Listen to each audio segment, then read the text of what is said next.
అధికారం పోయిన తర్వాత కేటీఆర్ ప్రజల్లో లేరు అన్నారు మంత్రి గడ్డం వివేక్. కేటీఆర్ కి రోజు రోజుకి అసహనం పెరిగిపోతోందన్నారు.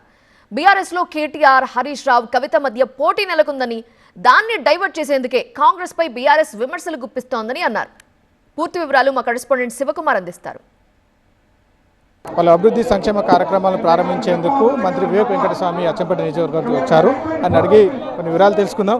సార్ చెప్పండి, ఇవాళ తెలంగాణ రాష్ట్రంలో కాంగ్రెస్ పార్టీ పాలన 20 నెలల్లో తెలంగాణ ప్రజలకు ఒరిగింది ఏమీ లేదు, ఎలాంటి సంక్షేమం కానీ అభివృద్ధి కార్యక్రమాలు ఏది చేపట్టలేదనే అంశాన్ని ఇలా BRS party working president KTR గారు కామెంట్ చేశారు. దీనికి సంబంధించి మీరేం చెప్తాం? కేటీఆర్ గారు నిజంగానే ప్రజలలో లేడు. టీఆర్ఎస్ పార్టీ ఓడిపోయిన తర్వాత ఒక చాలా ఫ్రస్ట్రేషన్ ఉంది టీఆర్ఎస్ పార్టీలో.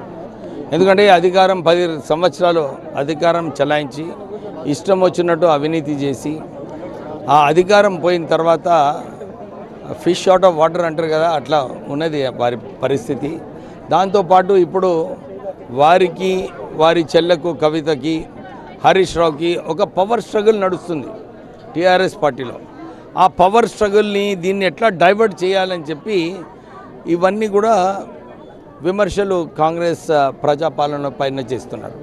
తెలంగాణకు ఏదైతే వాటా రావాలో, గోదావరి నీళ్ళలో ఏదైతే వాటా రావాలో ఆ వాటాలలో నుంచే వీరు ఉపయోగించుకోవాలని ప్రయత్నం చేస్తున్నారు ఆంధ్ర చంద్రబాబు నాయుడు వాళ్ళందరూ కూడా. అందు గురించి మేము అడ్డుకుంటున్నాం దాన్ని. ఇది సరైన ప్రాజెక్ట్ కాదు.